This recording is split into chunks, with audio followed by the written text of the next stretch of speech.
ایک شخص نے چڑیا پکڑنے کے لیے جال بچھایا۔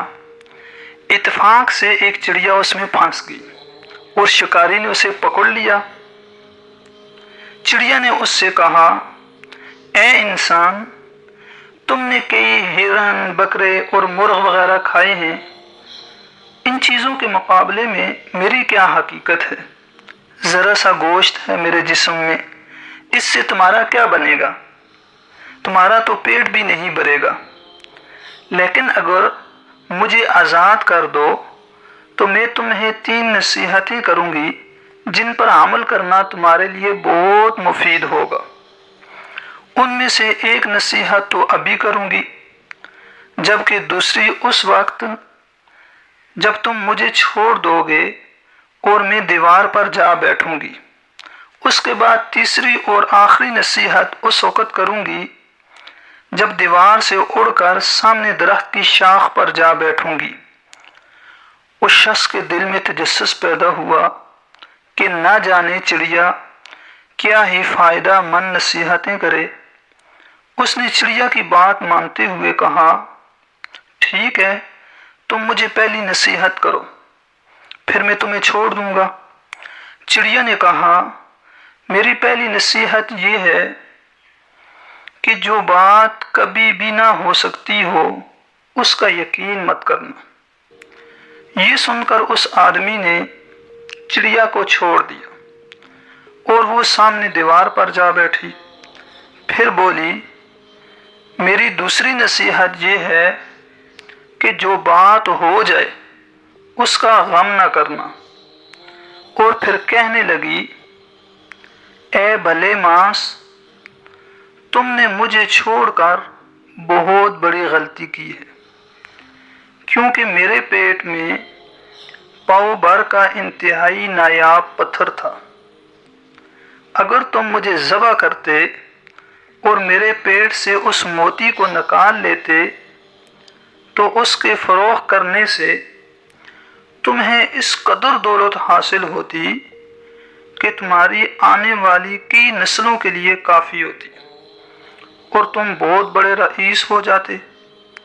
اس شخص نے جب یہ بات سنی تو افسوس کرنے لگا اور پچھتایا کہ اس چڑیا کو چھوڑ کر اپنی زندگی کی بہت بڑی غلطی کی ہے۔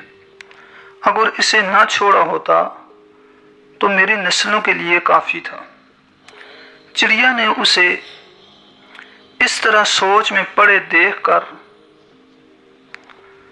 درخت سے اڑی اور شاخ پر جا بیٹھی اور بولی، اے بھلے ماس، ابھی میں نے تمہیں پہلی نصیحت کی ہے جسے تم بھول گئے کہ جو بات نہ ہو سکنے والی ہو اس کا ہرگز یقین نہ کرنا۔ لیکن تم نے میری اس بات کا یقین کر لیا کہ میں چھٹانک بر وزن رکھنے والی چڑیا اپنے پیٹ میں پاؤ وزن کا موتی رکھتی ہوں۔ کیا یہ ممکن ہے بھلا؟ میں نے تمہیں دوسری نصیحت یہ کی تھی کہ جو بات ہو جائے اس کا غم نہ کرنا، مگر تم نے دوسری بات کا بھی کوئی اثر نہ لیا اور غم و افسوس میں مبتلا ہو گئے۔ تمہیں تو کوئی بھی نصیحت کرنا بالکل بیکار ہے۔ تم نے میری پہلی 2 نصیحتوں پر کب عمل کیا جو تیسری پر کرو گے؟ تم نصیحت کے قابل ہی نہیں۔ یہ کہتے ہوئے چڑیا پھر سے اڑی اور ہوا میں پرواز کر گئی۔ وہ شخص وہیں کھڑا چڑیا کی باتوں پر غور و فکر کرنے لگا اور سوچوں میں کھو گیا۔ ہاں، وہ لوگ خوش نصیب ہوتے ہیں جنہیں کوئی نصیحت کرنے والا ہو۔ ہم اکثر خود کو عاقل کل سمجھتے ہوئے اپنے مخلص ساتھیوں اور بزرگوں کی نصیحتوں پر کان نہیں دھرتے اور اس میں ہمارا اپنا ہی نقصان ہوتا ہے۔